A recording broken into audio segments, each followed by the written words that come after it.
லூக்கா சுவிசேஷம் 19:7, 19:9.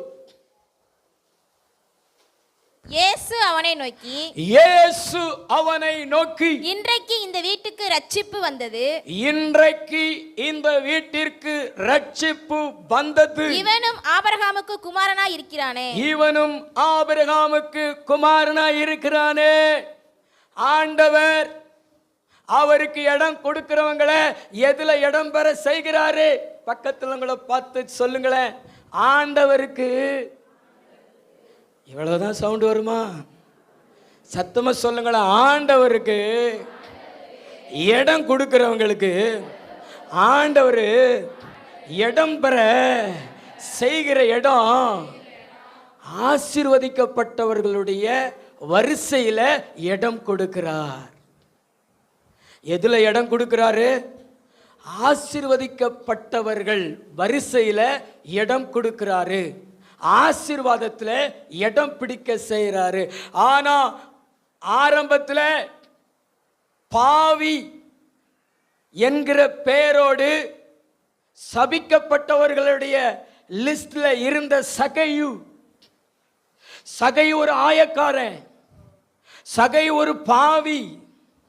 அவனை எல்லாருமே பாவியாத்தான் பார்த்தாங்க. அவன் கூட யாருமே சேர மாட்டாங்க. அவனை பாவியை போலதான் பார்ப்பாங்க, பாவின்னு தான் சொல்லுவாங்க. அப்படிப்பட்ட சகைவை அறிமுகம் செய்யும் பொழுது பாவின்னு தான் அறிமுகம் செய்கிறது வேதம். ஆனா அவன் ஆபிரகாமுக்கு குமாரனா மாறிட்டான், ஆசீர்வதிக்கப்பட்டவர்களுடைய லிஸ்ட்ல மாறிட்டான். உங்களுடைய வாழ்க்கையில நீங்க கடன்காரங்க லிஸ்ட்ல இருக்கலாம், அல்லது சபிக்கப்பட்டவர்களுடைய லிஸ்ட்ல இருக்கலாம், அல்லது பாவிகளுடைய லிஸ்ட்ல இருக்கலாம். ஆனா இந்த லிஸ்ட்ல இருந்து உங்களை அந்த லிஸ்ட்ல இடம்பெற செய்வதற்கு இந்த இயேசுவுக்கு வல்லமை உண்டு. நீயும் ஆபிரகாமுக்கு குமாரனாய் இருக்கிறாய் என்று சகைவை பார்த்து ஆண்டவர் சொன்னது போல உங்களையும் ஆண்டவர் அதிலே சேர்த்து உங்களுக்கு அற்புதம் செய்ய அவர் வல்லவராக இருக்கிறார்.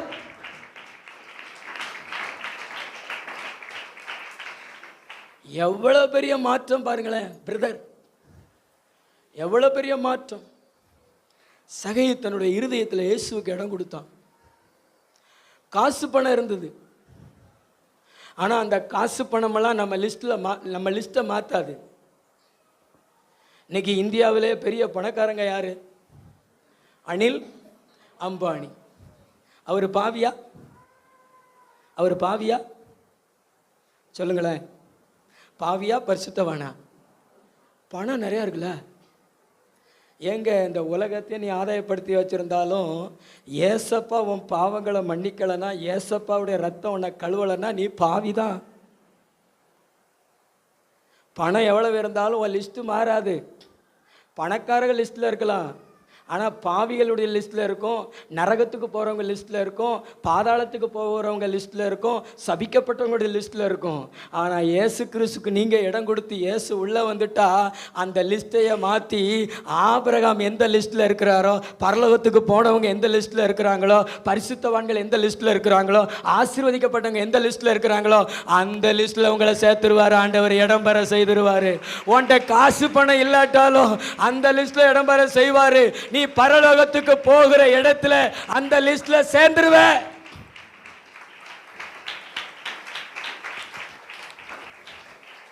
சகை சேர்ந்தாரு, இருதயத்தில் இடம் கொடுத்தார். குள்ளமா இருந்தாலும் அதை மனசுல வைக்கல, அதை பொருட்படுத்தல. ஆண்டவரை நம்ம எப்படியும் பார்க்கணும், ஆண்டவரை நம்ம எப்படியும் அறியணும், ஆண்டவரை நம்ம அறியணும், அவர் எப்படிப்பட்டவரோன்னு பார்க்கணும்னு சொல்லிதான் ஆண்டவர் இயேசு வருகிற வழியில ஒரு காட்டத்தி மரத்து மேலே உட்கார்ந்து இயேசுவினுடைய வருகைக்காக காத்திருந்தார். நீயும் எந்த நிலையில இருந்தாலும், எந்த லிஸ்ட்ல இருந்தாலும், பாவி லிஸ்ட்ல இருந்தாலும், கடன்காரங்க லிஸ்ட்ல இருந்தாலும், சபிக்கப்பட்டவங்களுடைய லிஸ்ட்ல இருந்தாலும், ஜனங்கள் உங்களை ஏளனமா பார்க்கிற, உங்களை புறக்கணிக்கிற அந்த லிஸ்ட்ல இருந்தாலும் நீங்க பயப்படாதீங்க. உங்க இருதயத்தில், உங்க சிந்தனையில இயேசுவுக்கு இடம் கொடுங்க, ஆண்டவருடைய வசனங்களுக்கு இடம் கொடுங்க. பைபிள் ஸ்டடிக்கெல்லாம் வந்து ஆண்டவருடைய வசனங்களை கேட்டு இயேசுவை அறியணும். ஆராதனைக்கு போய் இயேசுவை அறியணும், பைபிள் படிப்பதற்கு கொஞ்சம் நேரம் கொடுத்து பைபிளை படித்து இயேசுவை அறியணும் அப்படி சொல்லிட்டு உங்கள் வாழ்க்கையில் இந்த வேகமாய் ஓடிக்கொண்டிருக்கிற உங்களுடைய வாழ்க்கையில் ஆண்டவருக்கு நீங்கள் கொஞ்சம் இடம் கொடுத்தீங்கன்னா ஆண்டவர் உங்களை பார்த்து சகைவை இன்றைக்கு உன் வீட்டில் தங்கணும் அப்படி சொல்லிட்டு வருவார். வந்த பின்பு இந்த வீட்டுக்கு ரட்சிப்பு வந்தது அப்படின்னு சொல்லுவார். அடுத்து உங்கள் லிஸ்ட்டையே மாற்றிடுவார். இவனும் ஆபிரகாமுக்கு குமாரனாக இருக்கிறான். நல்ல கைத்தட்டி ஆண்டவருக்கு நன்றி சொல்லுவீங்களா? நான் சொன்னது புரிஞ்சதா? இன்னைக்கு ஏன் பிரதர் எத்தனையோ வருஷம் சர்ச்சுக்கு வந்தோம், உன்னுடைய பாவி என்கிற லிஸ்ட் மாறாம இருக்குது? பக்கத்துல பார்த்து சொல்லுங்களேன், பாவி என்கிற லிஸ்ட் ஏன் மாறாம இருக்குது? கடன்காரங்கிற லிஸ்ட் ஏன் மாறாம இருக்குது? குறை உள்ளவன் என்கிற லிஸ்ட் ஏன் மாறாம இருக்குது? சொல்லுங்களேன்.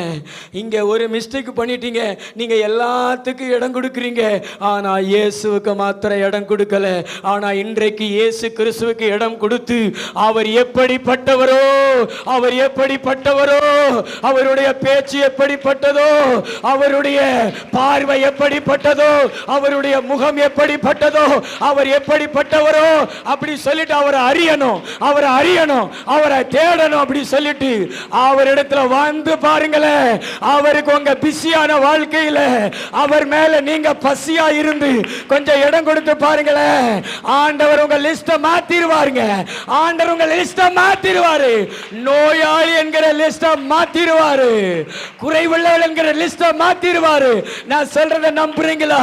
நம்புனீங்கன்னா நல்ல தலைக்கு மேல கை தட்டி என் லிஸ்டையே மாற்றக்கூடிய வல்லவர் நீங்க தான் இயேசுவா.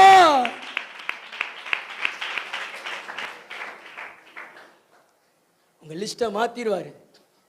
இன்னைக்கு இருக்கிற வேலை இல்லாதவன், வெட்டி ஆபீசர், படிச்சுட்டு ஊர் சுத்திக்கிட்டு இருக்கான் அப்படின்னு உங்க பெற்றோராலே கொடுக்கப்படுகிற அந்த லிஸ்ட் மாறும். உன் ஆண்டவர் அதிகாரி ஆக்குவார். ஏன்னா சகையினுடைய லிஸ்ட்டை மாத்தினாரே. கொஞ்ச நேரம் அவர் அறியணும்னு காத்திருந்தான், இடம் கொடுத்தான். இந்த வாலிப பருவத்தில் எதுக்கோ இடம் கொடுக்குறீங்க. செல்போனுக்கு பல மணி நேரம் இடம் கொடுக்குறீங்க. உங்கள் நண்பர்களுக்கு எவ்வளவோ நேரம் கொடுக்குறீங்க. ஆனால் இயேசுவுக்கு இடம் கொடுங்க. உங்கள் சிந்தனையில், உங்கள் இருதயத்தில் அவர் உங்கள் வாழ்க்கையை அப்படியே புரட்டி போட்டுருவார். புயல் காற்றினால புரண்டு போய் கிடக்கிறவன் வாழ்க்கையை மறுபடியும் நேராக்குவார். அதைத்தான் 46வது சங்கீதத்தில் வேதம் சொல்லுகிறது. தேவன் நமக்கு அடைக்கலமாய் இருக்கிறார், ஆபத்து காலத்திலே நமக்கு அனுகூலமான துணையுமாய் இருக்கிறார். பூமி நிலை மாறினாலும் மலைகள் பெயர்ந்து போனாலும் நாம் பயப்படும், சேனைகளின் கர்த்தர் நம்மோடு கூட இருக்கிறார். உன் வாழ்க்கை எந்த நிலைக்கு புரண்டாலும் அதை மறுபடியும் கர்த்தர் மறுரூபப்படுத்தி மாற்றி அமைப்பதற்கு இந்த இயேசுவுக்கு வல்லமை உண்டு. யோபுவினுடைய வாழ்க்கையில் எல்லாவற்றை இழந்த போது கூட அவன் முன்னிலைமையை பார்க்கலாம், பின்னிலைமையில் அதிகமான ஆசீர்வாதத்தை தேவன் கொடுத்தது மாதிரி உனக்கும் கொடுப்பதற்கு வல்லவராய் இருக்கிறாரு. நம்புனீங்கன்னா நல்ல தலைக்கு மேல கை தட்டி இயேசுவேன்னு சொல்லி கூப்பிடுங்களேன், சத்தமா கூப்பிடுங்களேன். வாலிபர்கள் கூப்பிடுங்களேன். உன் வாழ்க்கையை மாத்துவாரு, உன் லிஸ்ட மாத்துவாரு. உன் ஊர்ல உனக்கு இருக்கிற அவ பேரை மாத்துவாரு, உன்னை புகழ்ச்சியும் கீர்த்தியுமா மாத்துவாரு. மகிமையிலையும் கீர்த்தியிலையும் புகழ்ச்சியிலையும் உன்னை சிறந்திருக்கும்படி செய்வாரு. ஆனா இடம் கொடு, அவருக்கு இருதயத்தில் இடம் கொடு, உன் நேரத்தில் கொடு. அவர் முழுமையா கேட்கல, அவர் கேட்கறத கொடு, கொடுத்துப்பார். லைஃப் மாறும். நான் சொன்னதெல்லாம் புரிஞ்சதா சகோதரர்களே? எத்தனை பேருக்கு நீங்கள் சொன்னது புரிஞ்சது பாஸ்டர்னு சொல்லுவீங்க? கையை ஊற்றி காமிங்களேன். இடம் கொடுப்பீங்களா? எத்தனை பேர் இடம் கொடுப்பீங்க? ஒரு குள்ளன் தன்னுடைய லிஸ்ட்டையும் மாற்றிட்டான். அவனை எத்தனை பேர் குள்ளன் குள்ளம்னு கூட்டிருப்பாங்க. ஆனால் அந்த குள்ளனுடைய உள்ளம் நல்ல உள்ளமாக இருந்ததுனால அவன் லிஸ்ட்டே மாறிடுச்சு. ஆபிரகாமுக்கு கொடுத்த அத்தனை ஆசீர்வாதத்துக்கு அவன் பங்குள்ளவனா மாறிட்டாங்க. பரலோகத்துக்கு பங்குள்ளவனா மாறிட்டான். நரகத்துக்கு பாத்திரமானவன் பிசாசு கூட இருக்க வேண்டியவன் பாவி, ஆனா அப்படியே மாத்திட்டான். ஆபிரகாமினுடைய மடியில போய் அமர்வதற்கு ஆபிரகாமுக்கு பிள்ளை ஆயிட்டான். ஆபிரகாமினுடைய 7 பரிபூர்ண ஆசீர்வாதங்களை பெற்றுக்கொள்வதற்கு பங்குள்ளவனா மாறிட்டான். நீங்க நினைச்சா லிஸ்ட்டை மாத்திரலாம். பிசாசு உங்களோடு போராடலாம். உங்க லிஸ்ட் மாறிடக்கூடாதுன்னு அவனுக்கு இடம் கொடுக்காதீங்க. ஆமென். 2வது ஒரு காரியத்தை வாசிங்க. யோசுவாவின் புஸ்தகம் 6வது அதிகாரம் 25வது வசனம். எரிகோவை வேவு பார்க்க யோசுவா அனுப்பின ஆட்களை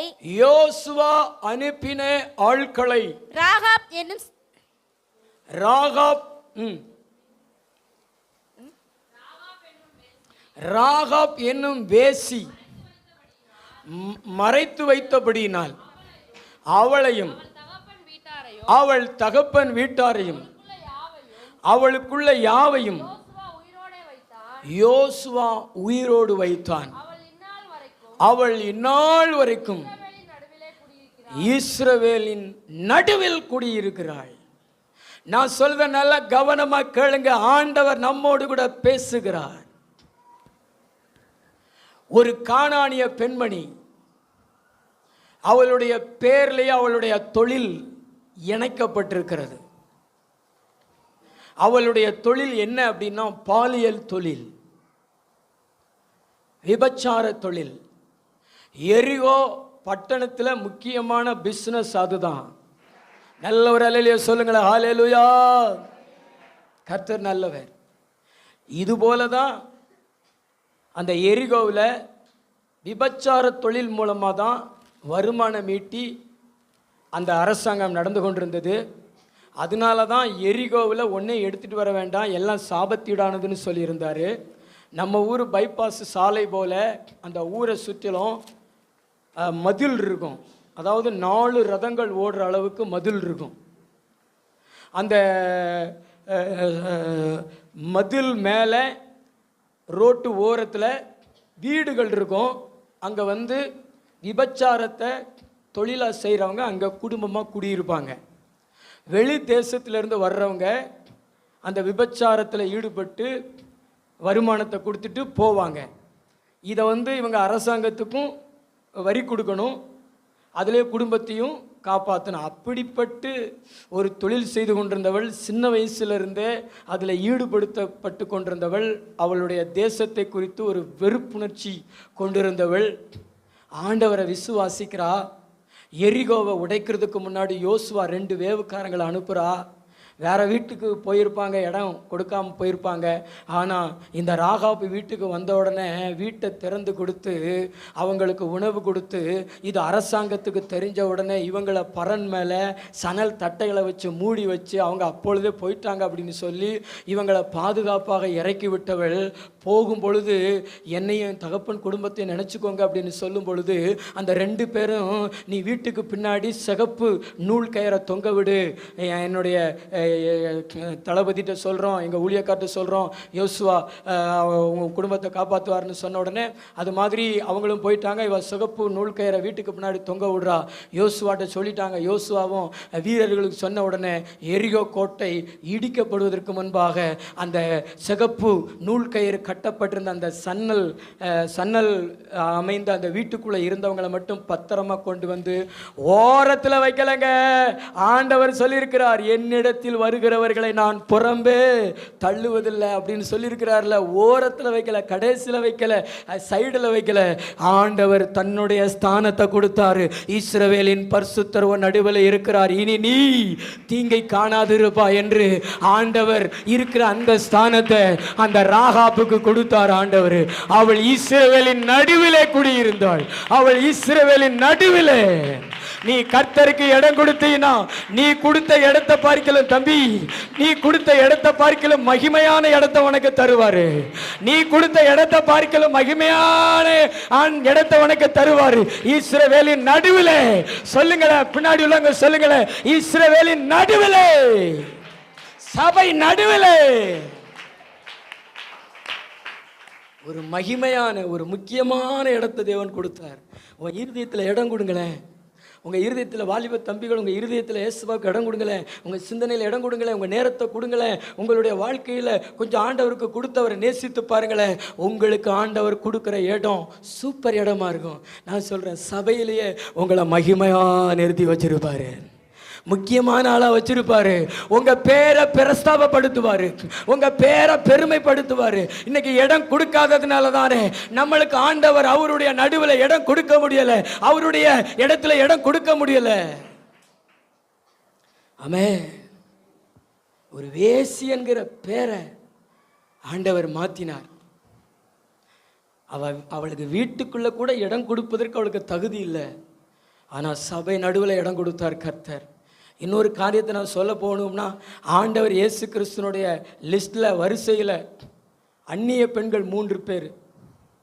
அதில் ஒரு பெண் ராகாப், இன்னொரு பெண் ரூத் மோவாபிய ஸ்திரீ, இன்னொரு பெண் பத்சேபாள். கர்த்தர் அந்நியர்களுக்கு கூட தன் இருதயத்தில் இடம் கொடுத்தவர்களுக்கு இடம் கொடுத்திருக்கிறார். பக்கத்தில் பார்த்து சொல்லுங்களேன், இடம் கொடுப்பீங்களா? எத்தனை பேர் இடம் கொடுப்பீங்க? நல்ல 2 கைகளை உயர்த்தி காமிங்க.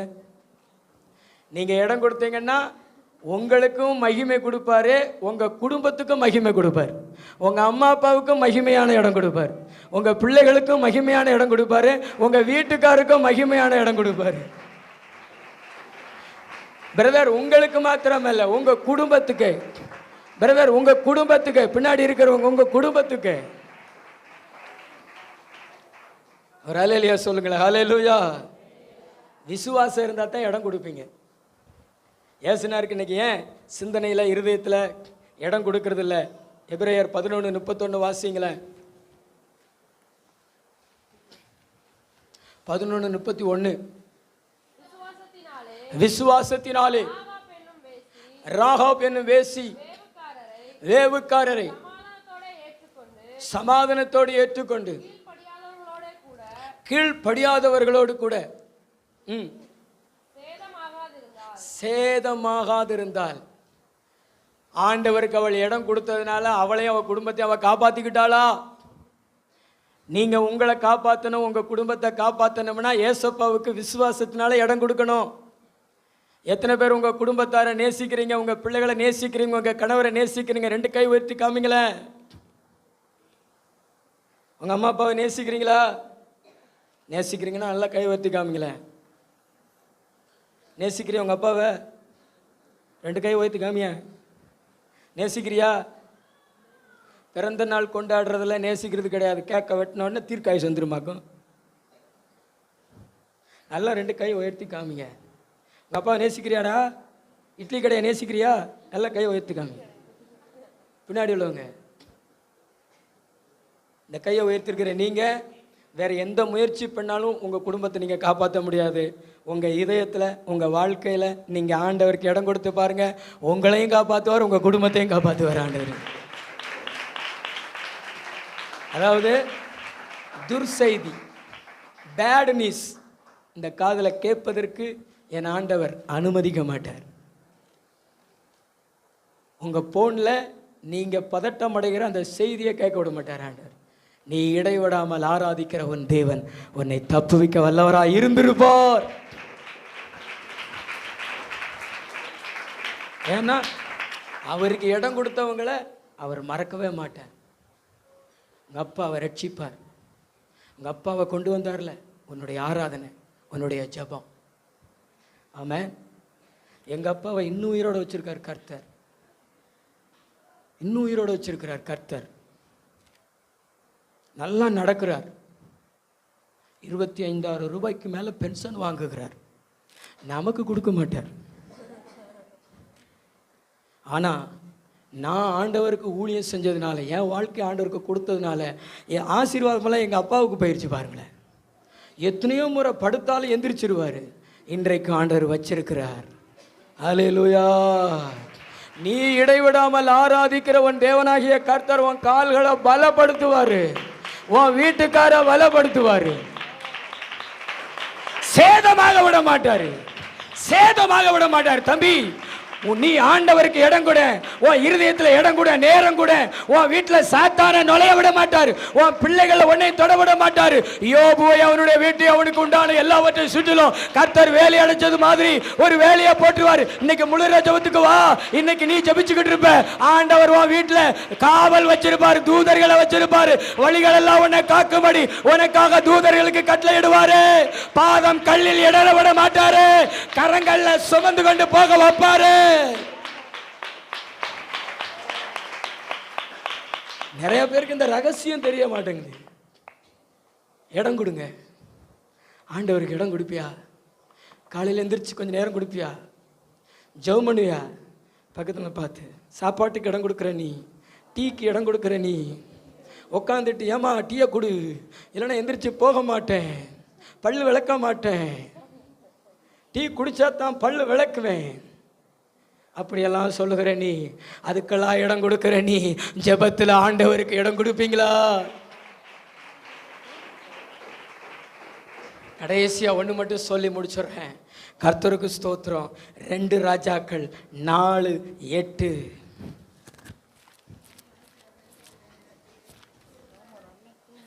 ரெண்டு ராஜாக்கள் 4:8. பின்பு ஒரு நாள்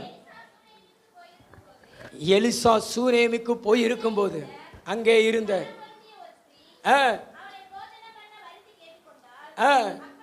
அப்படியே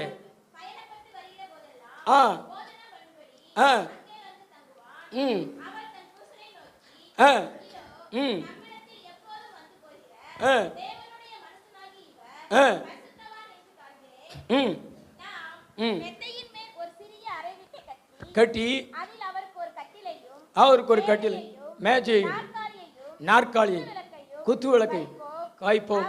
அவர் ஒரு பெண் அவளா விரும்பி இடம் கொடுக்கிறாள் ஆண்டவருக்கு.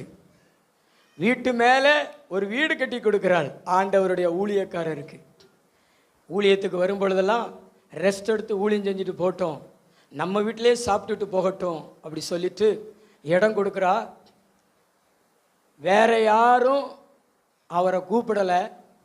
மற்றவங்கெல்லாம் அவர்கிட்ட நன்மையை பெற்றாங்க, ஆசீர்வாதத்தை பெற்றாங்க, வார்த்தையை பெற்றாங்க. ஆனால் இடம் கொடுக்கல. அவர் தங்குறதுக்கோ அவருக்கு உணவு கொடுக்கறதுக்கோ இடம் கொடுக்கல. ஆனால் இவா மற்றவங்க எப்படியோ, நான் அப்படி இல்லை, நான் ஊழியக்காருக்கு இடம் கொடுப்பேன், தேவனை நான் நேசிக்கிறேன், இயேசுவை நான் நேசிக்கிறேன், ஆண்டோடைய வார்த்தையை நான் நேசிக்கிறேன், அற்புதங்களை நான் நேசிக்கிறேன், யெகோவா தேவனை நேசிக்கிறேன்னு சொல்லிட்டு வருந்தி வீட்டுக்கு கூட்டிட்டு வந்து உணவு கொடுப்பா. அதுவும் ஏனோதான அல்ல, ஹோட்டலில் வாங்கி கொடுத்து சமாளித்து அப்படி அல்ல, சலக்கரணையோட அவரை கவனிப்பா. வீட்டுக்கார்கிட்ட சொல்லி வீட்டுக்கு மேலே ஒரு நல்ல வீடு கட்டி கட்டில் போட்டு நாற்காலி போட்டு குத்துவிளக்கு வச்சு டேபிள் போட்டு நல்ல வசதி வாய்ப்புகளோடு ஊழியக்காரனுக்கு அவள் ஊழியம் செய்தாள். அவள் மறக்கப்பட்டாளா? அவள் எதில் இடம் பிடித்தாள் தெரியுமா உங்களுக்கு? மகிமையிலே இடம் பிடித்தாள். பிள்ளை இல்லை என்கிற அந்த நிலையை தேவன் மாற்றி பிள்ளையின் தாய் என்கிற ஒரு மகிமையின் நிலையை தேவன் கொடுத்தார். வாசித்து பாருங்கள். 2 ராஜாக்கள் 4:17. 2 ராஜாக்கள் 4:17. அந்த ஸ்திரீ கர்ப்பம் தரித்து எலிசா தன்னோடு சொன்னபடி ஒரு உற்பத்தி கால திட்டத்தில் ஒரு குமாரனை பெற்றாள்.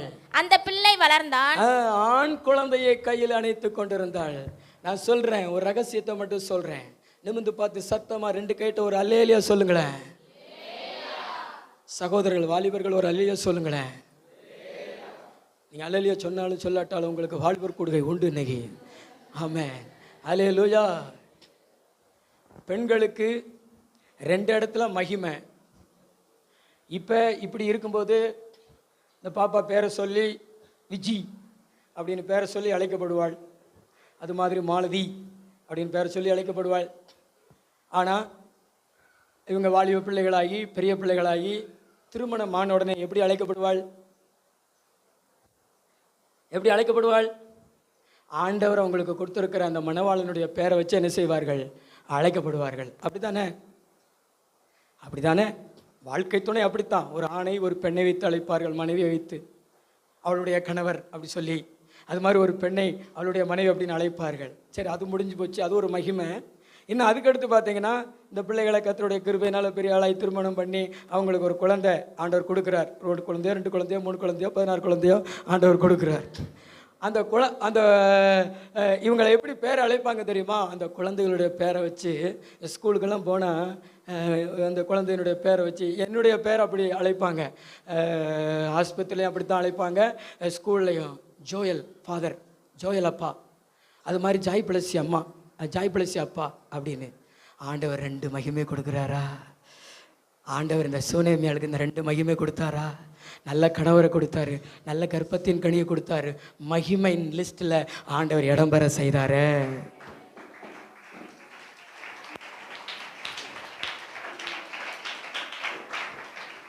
நல்ல கைத்தட்டி ஆண்டவருக்கு நன்றி சார். அவள் இடம் கொடுத்ததாங்க காரணம். வேற மகிமை கூட லிஸ்ட்டில் கொடுப்பார் ஆண்டவர். நீ படிச்சிருக்கிற படிப்பு உனக்கு ஒரு மகிமை சகோதரா.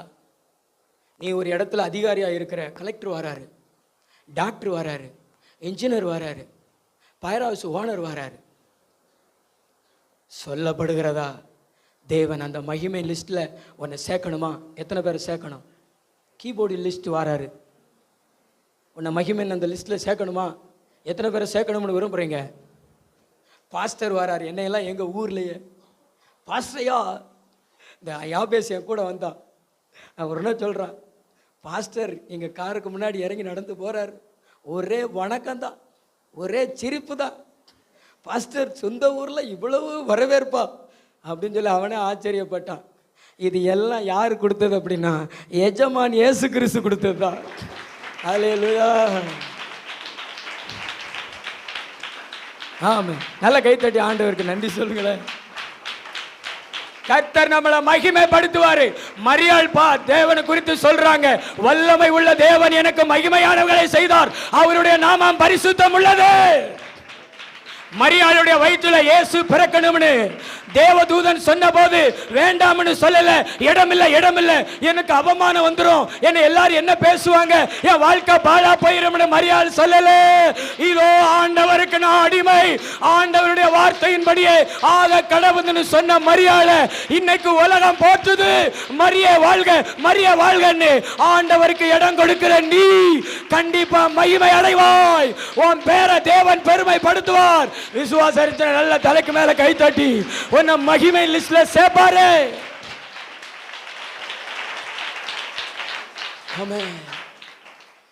ஆசீர்வாத லிஸ்ட்ல இடம் பெறுவாய். மகிமைப்படுத்தப்பட்டவங்களுடைய லிஸ்ட்ல, மகிமை லிஸ்ட்ல இடம் பெறுவாய். சபையின் நடுவில் இடம் பெறுவாய். தேவனுக்கு இடம் கொடுத்தாள். ஜெபம் பண்ணுவோமா? உங்க சிந்தனையில் இடம் கொடுப்பீங்களா? உங்க இருதயத்தில் இடம் கொடுப்பீங்களா? முழங்கால் படிட்டு உங்க இருதயத்தில் கையை வச்சு, உங்க சிந்தனையில கையை வச்சு, இனி நான் வேற எதுக்கு இடம் இல்லைன்னு சொன்னாலும் ஏசப்பா உங்களுக்கு நான் இடம் இல்லைன்னு சொல்ல மாட்டேன். 2 கையை உயர்த்தி காமி. பிள்ளை இல்லை என்கிற அந்த நிலைய இந்த தெய்வம் உனக்கு மாத்தி காட்டுவாரு. திருமணம் ஆகலையே இன்னும் அப்படிங்கிற நிலையை மாத்தி காட்டுவாரு. உனக்கு தேவன் கொடுக்கிற வாழ்க்கை துணையோடு மற்றவங்களுக்கு முன்னாடி உன்னை புகழ்ச்சியாவும் கீர்த்தியாவும் காண்பிப்பாரு. நம்புனீங்க, நான் நல்ல கையை உயர்த்தி, இயேசுவே நான் உங்களுக்கு இடம் கொடுப்பேன். எத்தனை வாலிபர்கள், வாலிப தம்பி, எதுக்கோ இடம் கொடுக்குற, விளையாட்டுக்கு இடம் கொடுக்குற, சினிமா நடிகர்களுக்கு இடம் கொடுக்குற, செல்போனுக்கு இடம் கொடுக்குற. ஆனா இன்னைக்கு உன் இருதயத்துல கையை வச்சு, இயேசுவே நான் உங்களுக்கு இடம் கொடுக்குறேன்ப்பான்னு சொல்லி பாரு. கண்ணை மூடி சொல்லி பாரு. வாலிப தம்பி சொல்லி பாரு. உன்கிட்ட தானே எவ்வளவு நேரம் பேசினாரு. உன் மேல அபிஷேகம் மலை இறங்க போகுது பாரு. உன் மேல வல்லம மலை இறங்க போகுது பாரு. சொல்லி பாரு சகோதரா, சொல்லி பாரு, சொல்லி பாரு, சொல்லி பாரு, சொல்லி பாரு. சகோதரர்களை சொல்லி பாருங்களேன், சகோதரிகளை சொல்லி பாருங்களேன். நல்ல கை தட்டி ஆண்டவரை மகிமைப்படுத்துங்க. இயேசு பெரியவர், இயேசு பெரியவர், இயேசு பெரியவர். அபிஷேகம் இறங்கிக்கிட்டே இருக்குது, வல்லமை இறங்கிக்கிட்டே இருக்கு. யுகங்கள் முறிந்து விழுகிறது. கடைசியில் இருக்கிற பிள்ளைகள் மேல் ஆண்டவர் இறங்குகிறார். நீ இடம் மட்டும் கொடுத்து பாரு, எனக்கு உன் படகை நான் நிரப்புவேன்.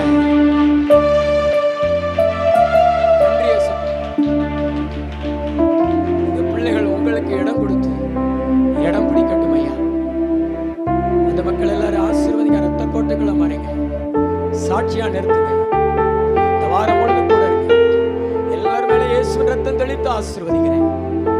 இயேசு கிறிஸ்துவின் மூலம் ஜெபிக்கிறோம் நல்ல பிதாவே. என் ஆத்துமாவே கர்த்தரை ஸ்தோத்திரி, என் முழு பரிசுத்த நாமத்தை ஸ்தோத்திரி. என் ஆத்துமாவே